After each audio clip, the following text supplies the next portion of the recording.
నమస్కారం. లక్ష్మి చెప్పే కథలకు స్వాగతం. వీణులతో వీక్షించటానికి సిద్ధం కండి. ప్రియ సఖులు, ఇప్పుడు మనం ప్రముఖ రచయిత్రి శ్రీమతి ఆరికపూడి కోడూరి కౌసల్యాదేవి గారు రచించిన భాగ్యచక్రం ధారావాహికం నుండి 14వ భాగం వినేద్దామండి. పరిసరాలు గుర్తించినట్లు అన్నాడు శ్రీ నాగేష్. ఏరి పిల్లలు, మరి మనం వెళ్దామా? సాయంత్రం అయిపోయింది. తలవాల్చి ఏమో ఆలోచించుకుంటున్న శ్రీలక్ష్మి మాట్లాడలేదు. మిమ్మల్ని ఒక విషయం అడగనా, చెప్తారా? సూటిగా చూస్తూ అడిగింది. ఏమిటది? ఇది మీ ఆప్తమిత్రుడి కథ లేక మీ ఆత్మ కథ? ఆ డాక్టర్ మీరే కదా? అవును అనలేక అన్నాడు శ్రీ నాగేష్. ఈ విషయాలు ఇదివరకే మీకు చెప్పాలనుకున్నాను, కానీ వీలు పడలేదు. ఇప్పటికి సందర్భం కుదిరింది. అంతా విన్నాక అసహ్యంగా ఉందా అన్నాడు. విశాల నయనాలు పైకెత్తి సునిశ్చితంగా అందంగా అతడి కళ్ళల్లోకి చూసింది. మీపై గౌరవం ఇనుమడించింది.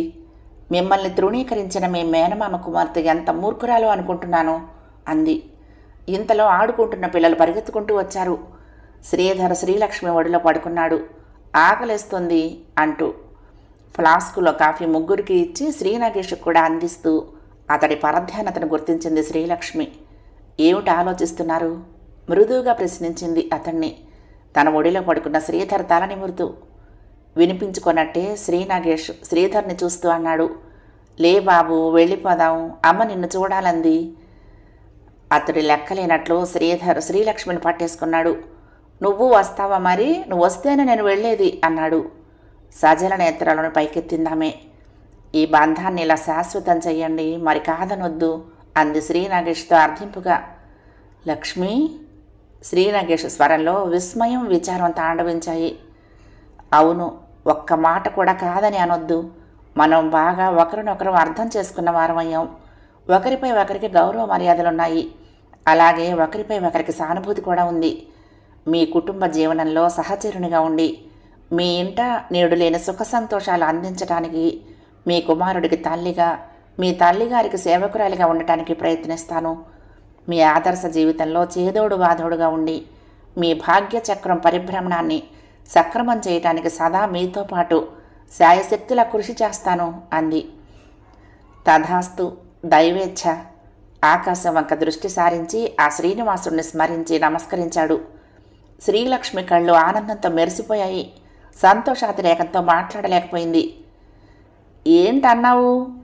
అర్థం కాక ఆమెను ప్రశ్నించాడు శ్రీధర్. ఏమిటా, మీ ఇంటికి వచ్చేస్తాను అంటున్నాను, రమ్మంటావా? ఒడిలో శ్రీధర్ను చేతులతో ఎత్తి ముద్దాడుతూ అడిగింది శ్రీలక్ష్మి గోముగా. నిజంగానా? మహా పెన్నిది లభించినంత మహోత్సానందాలతో కళ్ళు చక్రాల్లాగా తిప్పుతూ ప్రశ్నించాడు శ్రీధర్. వస్తాను, కానీ ఒక షరతు తెచ్చిపెట్టుకున్న గాంభీర్యం ప్రదర్శించింది శ్రీలక్ష్మి. నేను చెప్పినట్టు వినాలి అంది. ఓ వింటాను, ఇప్పుడు వినటం లేదు అన్నాడు. నన్ను అమ్మా అని పిలవాలి. ఈ నూతన విషయం చిన్నారి శ్రీధర్ మదిలో కొంత అలజడిని లేవదీసిందనే చెప్పాలి. మరి నాకు ఇంటి దగ్గర అమ్మ ఉందిగా. ఆ ఆలోచనలతో కళ్ళు అందంగా కదలాడాయి. ఉంది, నేను ఇంకొక అమ్మని. రమ్మంటావా వద్దంటావా? నువ్వు నన్ను అమ్మ అని పిలుస్తూ ఇలాగే బుద్ధిగా నా మాట వింటూ ఉంటేనే వచ్చి మీ ఇంట్లో ఉంటాను అంది. మరి ఆలోచించలేదు శ్రీధర్. అలాగే పిలుస్తాను, ఇప్పుడే పిలుస్తాను. అమ్మా, వచ్చి మా ఇంట్లో ఉండమ్మా. అమ్మా, నువ్వు చెప్పిన మాట వింటానమ్మా అన్నాడు. సంతోషాతిశయాలు ముప్పిరిగొన్న శ్రీలక్ష్మి శ్రీధర్ను అక్కును చేర్చుకుని ముద్దాడింది. పలు భావాలతో అంతరంగం క్రక్కటిల్లి కళ్లల్లో నీరు నిలవగా శ్రీనాగేష్ తన దృఢహస్తాలను ముందుకు చాచి శ్రీధర్తో సహా శ్రీలక్ష్మిని దగ్గరకు తీసుకున్నాడు. మాటలకు అందని మమతానురాగాలతో మనసులు పెనవేసుకుపోగా వాతావరణం మోగదైపోయింది. ఆ మహత్తర కలయికను అభినందించుతున్నట్టుగా ఎక్కడో కోయిల రాగాలాపన కావించింది. కొన్నాళ్ళు నువ్వు జయ నా దగ్గరుండి వెళ్ళండి అన్నయ్య. ఇంత తొందరగా వెళ్ళిపోవటం ఏమిటి? నీ మనసు బాగా కుదుట పడిన తర్వాత నెమ్మదిగా వెళ్ళొచ్చు. శ్రీదేవి మాటలకు ఎటూ చెప్పలేని స్థితి శ్రీపతి మొహంలో వ్యక్తమైంది. కూతురు వైపు చూశాడు. ఆమె ముఖం రోషారుణ వర్ణం దాల్చి ఉంది. బలవంతాన మౌనం దాల్చి ఉన్నట్టు ఆమె మొహంలో స్పష్టంగా కనిపిస్తోంది. మీ నాన్న ఇంకా కొద్ది రోజులు ఈ ప్రశాంత వాతావరణంలో ఉంటే మంచిదని అబ్బాయి కూడా అంటున్నాడు ఏం మించిపోయిందని జయ ఇంత తొందరగా వెళ్ళిపోవటం? ఇన్నాళ్ళు ఉన్నవాళ్ళు మరొక 2 నెలలు ఉండలేరా?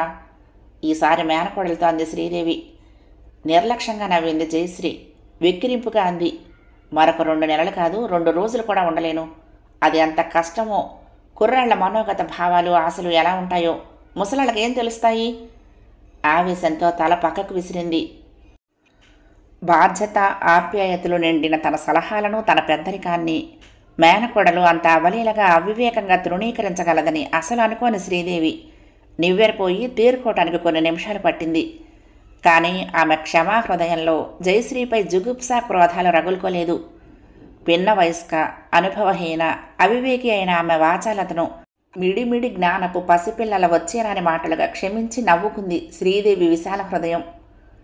శ్రీదేవి మనసును సమాధానపరుచుకుని అతి సౌమ్యంగా అంది. చిన్నపిల్ల, తెలిసి తెలియంది, దాని మాటలకేం గాని నువ్వు చెప్పు అన్నయ్య. నీ మాట జయ మాత్రం కాదంటుందా? ఏదో జరిగిపోయింది, పోయిన వాళ్ళు పోయారు, మనం మిగిలాం. ఈ మిగిలిన వాళ్ళమైనా వెనుక అనుకున్నట్టుగా కలిసి సుఖంగా. ఏమిటత్తయ్యా నువ్వు అనేది? కస్సున లేచింది జయ. చాలు, ఇంత వయసు వచ్చినా నీకు జ్ఞానం రాలేదత్తయ్య. నాకేం కర్మ? 2 పెళ్ళాలు చచ్చి 4 ఏళ్ల కొడుకున్న నీ కొడుకుని పెళ్లి చేసుకునేందుకు? ఇంత పథకంతోటే కాబోలు ఊరికే వైద్యం చేసింది. అక్కర్లేదు, బిల్లు పంపమని ఖచ్చితంగా ఇస్తాను అంది. నిర్ఘాంతపడిన శ్రీదేవి మౌనంగా చూస్తూ ఉండగానే జయశ్రీ వీధి ద్వారం వంక నడిచి 4 అడుగులు వేసి ఉలికిపాటుగా ఆగిపోయింది. ఎప్పుడనగా వచ్చాడో శ్రీనాగేష్ 2 చేతులు కట్టుకుని నిల్చుని సావకాశంగా నిలబడి ఉన్నాడు దర్వాజా వద్ద. 1 నిమిషం పాటు స్తంభించిపోయిన వాతావరణానికి హఠాత్తుగా శ్రీపతి చైతన్యం కల్పించాడు. చూడు నాగేష్, నా జబ్బు తగ్గించావు, బాగానే ఉంది. ఏదో మేనల్లుడివి, డాక్టర్ అయినందుకు ఆ మాత్రం చెయ్యకపోతే ఎలా మరి? కానీ అందుకని బొత్తిగా పిల్లను పెళ్లి చేయమని అడిగేస్తే ఎలా? అందరూ పోగా ఇంకా నాకు మిగిలింది అదొక్కర్తి. నా ఆశలన్నీ ఇక దాని మీదే పెట్టుకోవాలి. అది డాక్టర్ పాస్ అవ్వాలి, నేను కట్టించిన ఆసుపత్రి బిల్డింగులో ప్రాక్టీస్ పెట్టాలి, 2 చేతుల లక్షలకు లక్షలు ఆర్జించాలి, నాకు తృప్తి కలగాలి.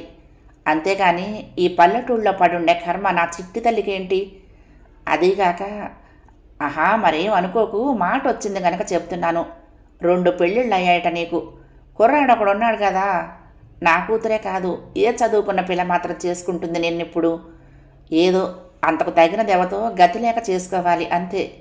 టింగు రంగమంటున్న చక్కటి కుర్రాన్ని చేసుకుంటుంది నా తల్లి. వాడు డాక్టరే అవుతాడు. 2 సంపాదించి నా కళ్ళలో నిజం చెయ్యాలి. నీకు అంతగా కావాలంటే కావలసిన ఫీజు తీసుకో. ఆహా, నువ్వు తీసుకోవనుకో, అయినా నాకు తెలుసు. లేదు, తీసుకుంటాను ఫీజు గంభీరంగా అంటూ సూటిగా శ్రీపతి వైపే పరీక్షగా చూస్తూ నిదానంగా నడిచొచ్చాడు శ్రీనాగేష్. శ్రీపతి సరసన నిలబడి అన్నాడు. మీ మతి చాంచల్యాన్నైతే పోగొట్టాను, కానీ మీ అధిక ధోరణి, ధనదాహం అనే 2 రోగాలను పోగొట్టలేకపోయాను. అందుకే మీ దగ్గర ఫీజు తీసుకోరాదనుకున్నాను. కానీ మీరు జయ పదే పదే నిర్లక్ష్యంగా ఫీజు తీసుకో అంటూ ఉంటే నాకు తీసుకోవాలని అనిపిస్తున్నది. తీసుకోకపోవటం మంచిది కాదు కూడా. ఇక వివాహం సంగతి అంటారా అంటూ ఒక్క చూపు తల్లి మీదకు విసిరాడు. పాత్రత నాకు తెలుసు అన్నాడు. శ్రీదేవి అవమానపూర్వకమైన సిగ్గుతో తలవాల్చుకుంది. జయశ్రీ ముఖం క్రోధంతో, అసక్తతతో అరుణిమ దాల్చింది. శ్రీనాగేష్ తన మాటలను పొడిగించాడు. పాత్ర ఔచిత్యం నాకు తెలుసు మావయ్య. జయ గురించి నేను ఆలోచించటం భాగ్యచక్రానికి పూర్వమే మానుకున్నాను. ఇక ఇప్పుడు ఆమె తనంత తానుగా వచ్చి అంగీకారం వెలుగుచ్చినా నేను స్వీకరించగల స్థితిలో లేను. ఆ విషయమై అధికంగా మాట్లాడి మీరు ప్రయాసపడనవసరం లేదు. చక్కటి వరుడు లభించి జయ జీవితం బాగా గడిచి ఆమెపై నిలుపుకున్న మీ ఆశలన్నీ తీరాలనే నేను కోరుకునేది. అతడు ఒక్క క్షణం మాట లాపటంతో తండ్రి కుమార్తెలు తేలికగా గాలి పీల్చుకున్నారు. తాపీగా కుర్చీలో కూర్చుంటూ అన్నాడు శ్రీనాగేష్. మీ ఇష్టం వచ్చినప్పుడు మీరు వెళ్లే హక్కు మీకే ఉంది, కానీ ఇంతకాలం వైద్యం చేసిన బాధ్యతతో మాత్రం చెప్తున్నాను. మీరు మరికొంతకాలం ఈ ప్రశాంత వాతావరణంలో ఉంటే తప్ప ఇప్పుడు కూలుకున్న మతి స్థిరత్వం పొందదు. అర్థమైందిగా? అదీగాక కొద్ది రోజుల్లోనే నా వివాహం జరగబోతున్నది. మాకు కావలసిన మీరు ఈ తరుణంలో స్వయంగా శుభాశీర్వాదాలను ఇవ్వాలని నా కోరిక అన్నాడు. పెళ్ళా? ఎప్పుడు? నీకే? శ్రీపతి ప్రశ్న మీద ప్రశ్న కురిపించాడు. శ్రీదేవి ఉలికిపాటుతో తలెత్తింది. చెప్పలేనంత ఆనందం ఆమె కళ్ళలో నాట్యం ఆడింది. జయశ్రీ నేత్రాల కదలిక ఆతృతను స్పష్టీకరించింది. శ్రీ నగేష్ హఠాత్తుగా లేచి తల్లి వద్దకు వెళ్ళి పాదాలు తాకుతూ అన్నాడు, చల్లని తల్లివి, ఆశీర్వదించమ్మా. నీ కోరికలకు అనువైన కోడలే వస్తున్నది. ఎటువంటి సంకోచాలు పెట్టుకోకుండా అంగీకరించి ఆహ్వానించాలి అన్నాడు. క్షణకాలం శ్రీదేవి కళ్ళు ఆనందంతో లాస్యం చేశాయి. కుమారుడి మస్తకంపై హస్తం ఉంచి అంది, ఆ దైవం చల్లగా చూస్తాడు నాయనా. నీ విఘ్నత, విమర్శన, వివేకాలపై నాకు నమ్మకం ఉంది. ఆమె ఎవరో కూడా నేను ఊహించాను. అయినా వీణుల విందుగా నీ నోటి నుండి వినాలని ఉంది. శ్రీ నగేష్ వదనం తృప్తితో, ఆనందంతో వెలిగిపోయింది. అమ్మా అంటూ ఆనందాతిరేకంతో సంబోధించాడు. అంతలో సర్దుకుని తన సహజ గంభీరత్వంతో సమాధానమిచ్చాడు. శ్రీలక్ష్మి అమ్మ నీ ఇంటి కోడలు కాబోతున్నది అన్నాడు. సంతోషం. శ్రీదేవి మనఃపూర్వకంగా అన్న మాటలు వినిపించనీయలేదు మిగిలిన శ్రోతలిద్దరూ. ఆ మహాదారుణ విషయం మీద విన్నట్లు నోరావలించాడు శ్రీపతి. ఛీ! ఉరుముతో చేత్కరించింది జయశ్రీ. ఇంతవరకు చేసిన అవమానాలు చాలక మళ్ళీ ఇదొకటా? నా జన్మశత్రువుని, మా కుటుంబ భక్షకిన నువ్వు వివాహం చేసుకునేది, పైగా అది మేము మా కళ్ళతో చూస్తామని ఉండమంటున్నావా? చచ్చా, పద నాన్న పోదాం. కోపావేశాలతో ఊగిపోతూ నిష్క్రమించబోతున్న జయశ్రీ కుమార్తెను అనుసరిస్తున్న శ్రీపతి వెనక నుంచి శ్రీ నగేష్ మాటలు వినిపించి ఆగారు. జయా తీక్షణంగా అన్నాడు, ఇక శ్రీలక్ష్మి విషయంలో నువ్వు జాగ్రత్తగా మాట్లాడవలసి ఉంటుంది. నువ్వు ఆమెను 2 కళ్లతోనూ చూడలేవని నాకు ముందే తెలుసు. అయినా వివాహ విషయం చెప్పాలి గనక చెప్పాను. నువ్వు ఆ వివాహం చూడకపోతే మాకొచ్చిన లోటేమీ లేదు, కానీ ఫీజు విషయం విని వెళ్ళు, 2000 అన్నాడు. ఆ తండ్రి కుమార్తెలు ఒక్కసారి అరిచారు. ఈ మాత్రపు వైద్యానికి 2000? ముఖం చెట్లించి అడిగింది జయశ్రీ. అవును, దేశమంతా తిరిగి 10,000 ఖర్చు పెడితే మాత్రం ఎక్కడైనా తగ్గిందా మరి? అయినా నువ్వు ఫీజు ఎంత చెప్పమని పదే అడిగితే చెప్పాను. నీకు ఇష్టం లేకపోతే ఇవ్వనవసరం లేదు అన్నాడు బింకంగా. జయశ్రీలో రోషం తలెత్తింది మళ్ళీ. ఇష్టం లేకుంటే అనే కంటే ఇవ్వలేకుంటే అంటే సరిపోతుందిగా. సరే, ఇప్పుడే పంపిస్తాను నీ ఫీజు నీకు. వైద్యం చేయించుకున్నప్పుడు అడిగినంత ఇవ్వకపోతే అలాగా? గిర్రును తిరిగి మరి సంభాషణకు అవకాశం ఇవ్వకుండా వెళ్ళిపోయింది. శ్రీపతి మౌనంగా కుమార్తెను అనుసరించాడు. శ్రీదేవి నిస్సహాయంగా చూస్తూ ఉండిపోయింది. గృహానికి లక్ష్మి వచ్చావు కళకళలాడుతూ, ఇక నాకు విశ్రాంతి. సార్థక నామధేయురాలివై, భాగ్యలక్ష్మివై నీ ఇంటిని సరదిద్దుకో తల్లి.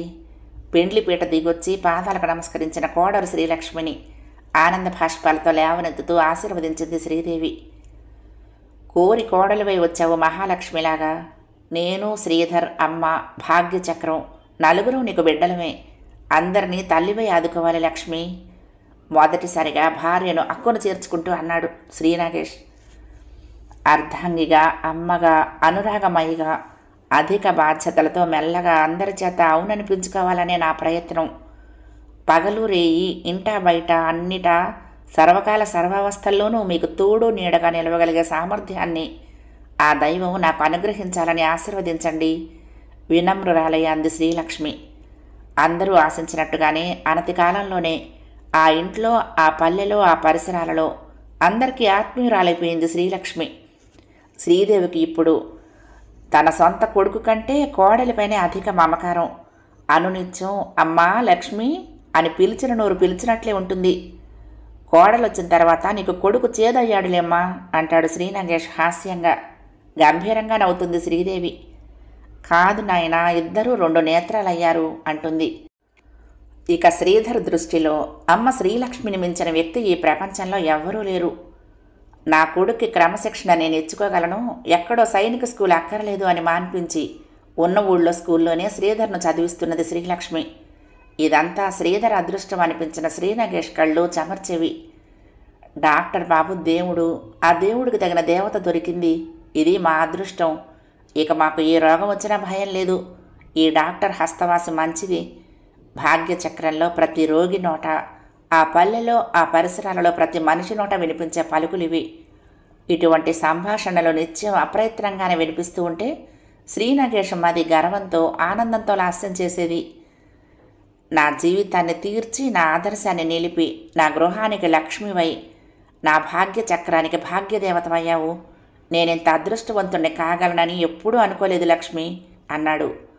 హాస్పిటల్ పని అంతా ముగించుకున్నాక భార్యాభర్తలు ఇరువురు కూర్చుని ఆ రోజు టపా చూసుకుంటున్నారు.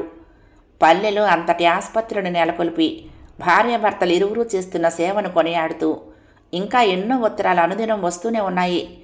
ఒక ప్రముఖ పత్రిక శ్రీ నగేష్ శ్రీలక్ష్మిల ఘనతను, భాగ్యచక్రం చేస్తున్న సేవను, తద్వారా ఆ పల్లె పరిసరాలు గాంచుతున్న అభివృద్ధిని చక్కగా శ్లాఘిస్తూ పెద్ద శీర్షికతో రాసింది. అవన్నీ సతీ సమేతంగా చూస్తున్న శ్రీ నగేష్ భార్య పట్ల తన హర్షాన్ని పై విధంగా ప్రకటించాడు.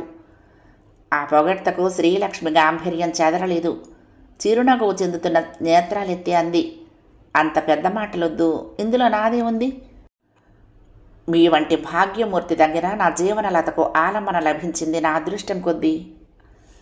అవునులే, నువ్వు అలా అనక ఏమంటావు? భార్య వినమ్రత చూసిన కొద్దీ శ్రీనగేష్ ఆప్యాయత మితిమీరిపోతుంది. వాళ్ళలా మాట్లాడుకుంటూ ఉండగానే డాక్టర్ శ్రీకాంత్ ప్రవేశించాడు. అనుకోకుండా అతడు అలా ప్రవేశించటం, ఎప్పటి మాదిరిగా తమకు విష్ చేయకుండా ఠీవిగా నిలబడటం చూసి శ్రీనగేష్కి లోలోన కొంత ఆశ్చర్యమైంది. అయినా తన భావాలు పైకి ప్రదర్శితం కాకుండా జాగ్రత్త పడుతూ, వాట్ మిస్టర్ శ్రీకాంత్ అని తన సహజ ధోరణిలో పలకరించాడు. శ్రీనగేష్ వంక ఠీవిగా చూస్తూ పాకెట్లో నుంచి కవర్ తీసి బలపై ఉంచాడు శ్రీకాంత్. ఏమిటిది అని తీసి చూస్తూనే విపరీతమైన విస్మయంతో అడిగాడు శ్రీనగేష్ అతన్ని. రాజీనామా ఇస్తున్నారా? ఏం, ఎందుకని, ఏమిటి హఠాత్ నిర్ణయం? శ్రీనగేష్ ఎంత ఆతృతతో ప్రశ్నల పరంపర కురిపించాడో శ్రీకాంత్ అంత నిదానంగా టెక్కుగా చూశాడు అతని వంక. కాలర్ సర్దుకుంటూ చేతిలో ఉన్న లెదర్ బ్యాగ్ నుండి వివాహ ఆహ్వాన పత్రికను తీసి బయటపెట్టి దర్పంగా మరొక వంక చూడసాగాడు. ఈ నడమంత్రపు సిరియేమిటో అర్థం కాని శ్రీనగేష్ ముఖం చిట్లిస్తూ అది తీసి చూసి నివ్వెరపోయాడు. క్షణాల్లో తనను తాను సంభాళించుకుని, ఓ వివాహమా, కంగ్రాచ్యులేషన్స్, అయితే సొంత ప్రాక్టీస్ పెడతానన్నమాట అన్నాడు. ఏమో, ఇంకా నిర్ణయించుకోలేదు, గుడ్ బై, మీరిద్దరూ తప్పక రావాలి వివాహానికి అంటూనే నిష్క్రమించాడు టెక్కుగా నడుస్తూ. ఏమిటి? ఏమీ అర్థం కాని శ్రీలక్ష్మి భర్తను ప్రశ్నించింది. ఇవాళ శ్రీకాంత్ ధోరణి చాలా వింతగా ఉందేంటి? పెళ్ళైతే ఇక్కడ రాజీనామా ఇవ్వటం దేనికి అంది. ఎందుకా? ఇదిగో ఈ శుభలేఖ చూడు. ఏకైక పుత్రిక గల ధనవంతుడైన మామగారు దొరికారు, మరి రాజీనామా ఇవ్వడు? అతని కంఠంలో బాధ స్పష్టంగా ధ్వనించింది. ఆ కళ్యాణ పత్రికను చూస్తూనే నివ్వెరపోయింది శ్రీలక్ష్మి. పెండ్లి కుమార్తె జయశ్రీ, జయకు శ్రీకాంత్కు పెళ్ళా? ఎంత తెలివి తక్కువది జయ! అమృత భాండాన్ని కాలదన్నుకుని అవివేకంగా విషపాత్రను కౌగులించుకుంటున్నది. శ్రీకాంత్ స్వభావం ఆమెకు తెలియదా అంది. పేలవంగా నవ్వాడు. ప్రేమ గుడ్డిదంటారు, అందుకే. ఇక్కడుండగానే అప్పుడప్పుడు ఆమె శ్రీకాంత్తో మాట్లాడటం చూసేవాణ్ణి, కానీ ఆ పరిచయం ఇంత త్వరలో ఇలా పరిణయంగా పరిణమించగలదని ఊహించనైనా లేదు. శ్రీకాంత్ తరహా చాలా చెడ్డది, అతడు జయను మోసం చేస్తాడనే నా భయం అన్నాడు. ఆలోచనపూర్వకంగా అంది శ్రీలక్ష్మి. పోనీ మనం వెళ్ళి చెప్పి హెచ్చరిస్తే? వివాహానికి ఇంకా 10 రోజుల వ్యవధి ఉంది కదా, ఈలోపుగా. పొద్దు లక్ష్మి ఖండితంగా అన్నాడు శ్రీనగేష్.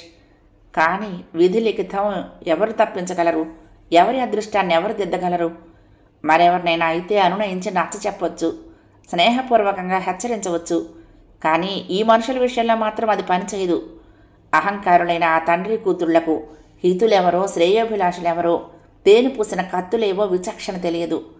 మేలు కోరి సలహా ఇచ్చిన వారిని, సపర్యలు చేసి సహాయం చేసిన వారిని కూడా తృణప్రాయంగా తీసిపారేస్తారు.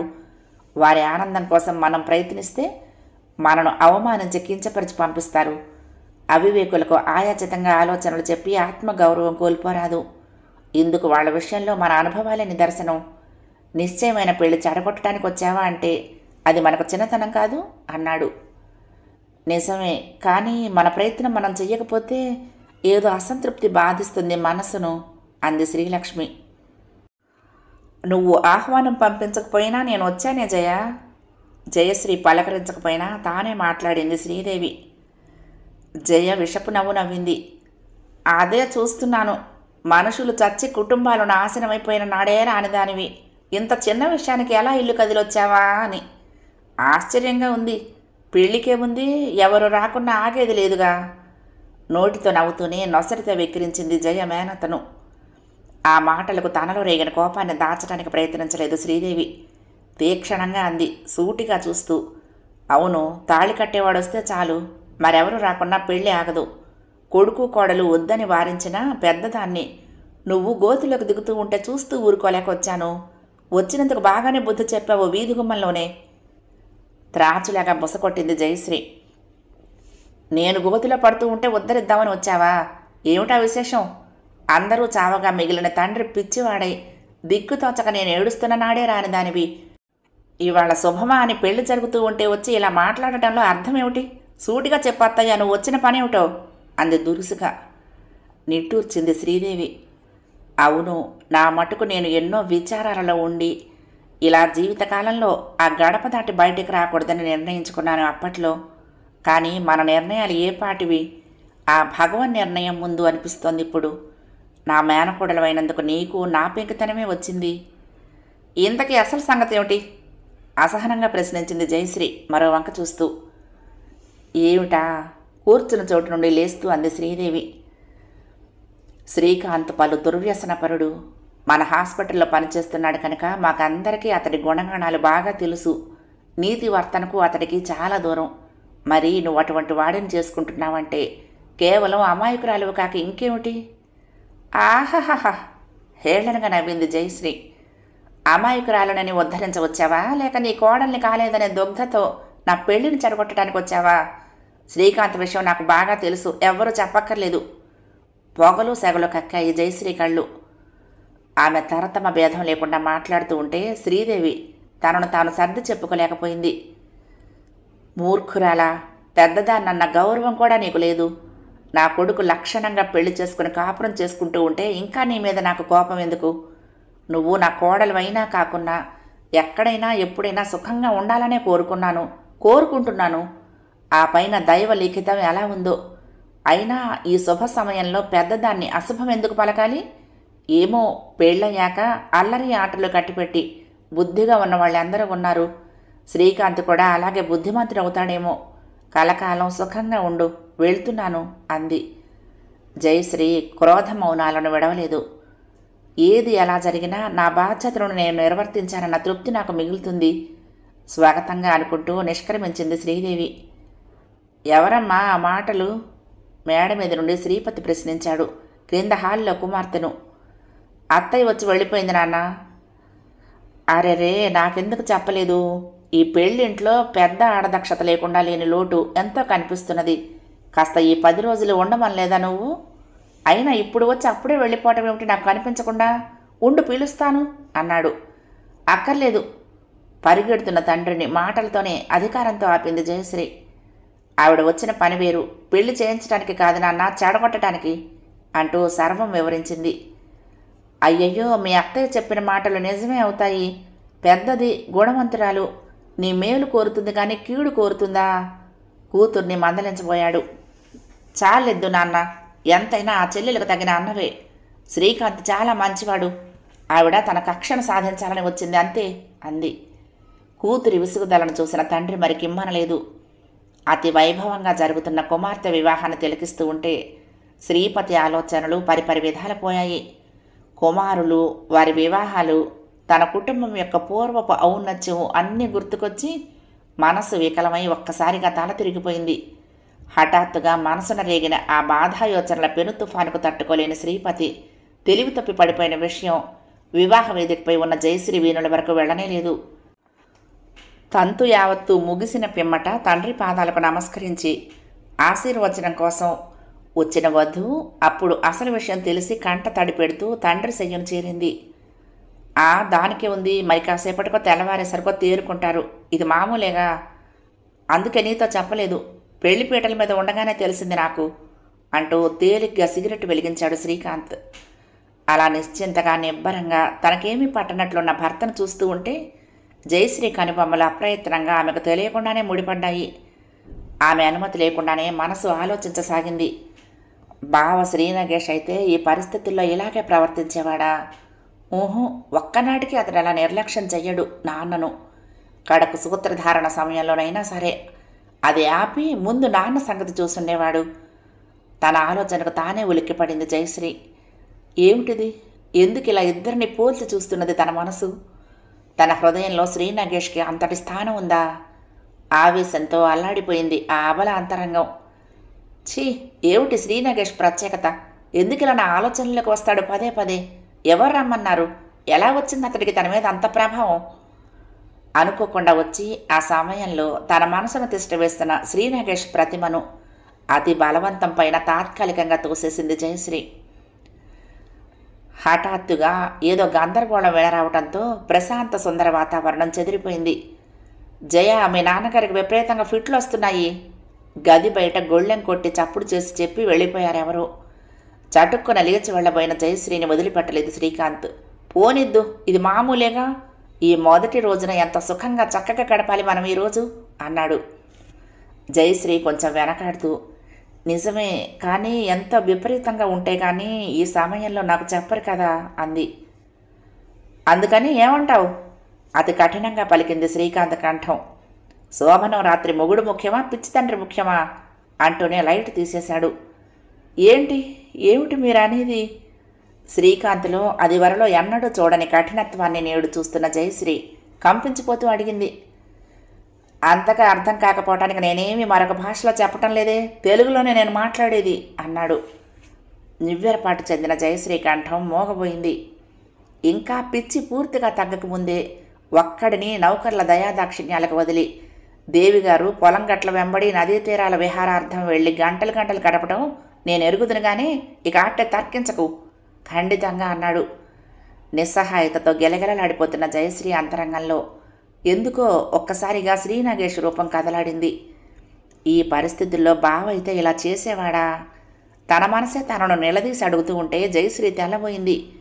లోలోన శ్రీ నాగేష్ తనకు తానే దగ్గర కావింపబోయినా తాను ప్రయత్నపూర్వకంగా దూరంగా తోసేసింది. అతడికి అప్పట్లో ప్రాధాన్యత లేదు. మరి అతడిప్పుడు అడుగడుగున తన జీవితపు ప్రతి ప్రధాన ఘట్టంలోనూ ఎందుకు అలా వచ్చి మనసును తిష్టవేస్తున్నాడు? ఈసారి ఈ ఆలోచనతో పూర్వం వలె ఆమె మనసులో క్రోధం రగులుకోలేదు. పదే పదే వచ్చి మనసును నిలుస్తున్న అతడి ఆకారాన్ని, ఆలోచనలను బలవంతంగా పారద్రోలటానికి ప్రయత్నించలేదు. తనకు తెలియకుండా మనసు ఆత్మవిమర్శ చేసుకోవటం ప్రారంభించింది. శ్రీ నాగేష్ను తృణీకరించడంలో తాను తెలివి తక్కువగా ప్రవర్తించానా అనుకుంటూ. తెల్లవార్లు నిద్రలేక గడిపిన జయశ్రీ తెలతెలవారుతూ ఉండగానే లేస్తూ పక్కనే నిశ్చింతగా నిద్రిస్తున్న భర్తను చూసి ఈర్ష్య చెందకుండా ఉండలేకపోయింది. తనకు అయిష్టంగా ప్రవర్తించి తన బాధకు తనను వదిలివేసే భర్త కూడా ఒక భర్తేనా? సున్నిత హృదయాలు లేని దాంపత్యం కూడా ఒక దాంపత్యమేనా? ఆనందంతో మధురానుభవాలతో మత్తెక్కించి పరవశింపచేయాల్సిన ఈ మొదటి రోజు ఇలా మనోదేహాలు రెంటికి బాధాకరమై పరిణమించాయి. బావ శ్రీ నాగేష్ అయితే అనుభవాలు ఇలాగే ఉండేవా? అతి మృదు హృదయుడైన అతడితోటి ప్రణయం మధుర మనోజ్ఞమై పరిణమించకపోయేదా? మస్తిష్కంలో ఆ యోచన మెదలగానే మేను త్రుళ్ళిపడింది. భగవాన్, జీవితంలో అతి ముఖ్య సమయాలలో, ఆనందంతో లాస్యం చేయాల్సిన క్షణాలలో, అందున భర్త సమక్షంలో పరాయి పురుషుడు గుర్తుకు రావటం ఎంత విచారకర విషయం, ఎంత సిగ్గిలవలసిన సంగతి. వివాహమైన ఈ మొదటి రోజులే ఇంత చిత్రవధ సదృశ్యమై బాధిస్తూ ఉంటే ఇక ముందు జీవితం ఎలా ఉంటుంది? నవవధువు వలె సుందరమైన నునుసిగుతో కాక తండ్రిని రాత్రి చూడలేకపోయానే అనే లజ్జతో, బాధతో కుంచుకుపోతూ, బంధువుల స్నేహితుల బాణాల వంటి చూపులకు ముగుళించుకుపోతూ తండ్రి గదిలోకి అడుగుపెట్టింది జయశ్రీ. అప్పుడే పరీక్ష ముగించిపోబోతున్న డాక్టర్ వంక ప్రశ్నార్థకంగా చూసింది. డాక్టర్ చెప్పాడు, కొత్త జబ్బేమీ లేదు, మనసు చాలా బలహీన స్థితిలో ఉంది. ఆయన మనసును, పరిసరాలను ఏ సమస్యలు, గందరగోళాలు లేకుండా వీలైనంత ప్రశాంతంగా ఉండనియండి. పూర్వంలాగే ఏ పల్లెటూరుకు వెళ్ళిపోతే మరీ మంచిది అంటూనే డాక్టర్ నిష్క్రమించాడు. నాన్న, ఒక్కసారిగా తండ్రిని చేతులతో చుట్టేసి బావురు మంది జయశ్రీ. తండ్రి మతి భ్రమణానికి, తన ఒంటరి జీవితానికి లోగడ చీకాకు చెంది విసుక్కున్న ఆమెను నేడు ఒక్కనాటి పతి నిర్లక్ష్యంతో తండ్రి విలువ తెలిసొచ్చింది. ఏమిటిది నాన్న మళ్ళీ అంది. ఏమీ లేదు తల్లి, ఊరుకో. ఏదో కాస్త మనసు కలతపడింది, గతమంతా గుర్తుకొచ్చి అంతే. డాక్టర్లకేముంది, డబ్బు కోసం ఎన్నైనా చెప్తారు అన్నాడు. ఆహా, అలాగా? అప్పుడే గదిలోకి ప్రవేశించిన శ్రీకాంత్ సిగరెట్ ముట్టిస్తూ నిర్లక్ష్యంగా అన్నాడు, హేళన ధ్వనింపచేస్తూ. డాక్టర్లంటే అంత తేలిగ్గా ఉందన్నమాట మీకు? ఆ కంఠంలో అధికారం. కొత్త అల్లుడి అటువంటి ధోరణిని చూసి శ్రీపతి నివ్వెరపాటుతో చూస్తూ ఉండిపోయాడు మౌనంగా. ఆహా, నాన్న ఏదో మాట వరుసకంటున్నారు. ఆయనను పరీక్ష చేసిన డాక్టర్ని ఉద్దేశించి. మధ్యన మీకు కోపం దేనికి? జయశ్రీ సర్ది చెప్పింది. తెలుసులే, నువ్విలారా అంటూనే వెళ్ళిపోయాడు శ్రీకాంత్ మరొక గదిలోకి. కనీసం మర్యాదకైనా మామగారి ఆరోగ్యం సంగతిని విచారించలేదు. తండ్రి కూతుళ్ళు ముఖముఖాలు చూసుకున్నారు. 14వ భాగం సమాప్తం. 15వ భాగంలో ఈ ధారావాహిక ముగింపును విందామండి. మీకు ఈ కథ నచ్చితే తప్పకుండా లైక్ చేయండి, షేర్ చేయండి, కామెంట్ చేయండి, సబ్స్క్రైబ్ చేసుకుని నన్ను ఎంకరేజ్ చేయండి. ఉంటానండి. ప్రేమతో లక్ష్మి, కృష్ణాతీరం దుర్గమ్మ సన్నిధానం. నమస్తే.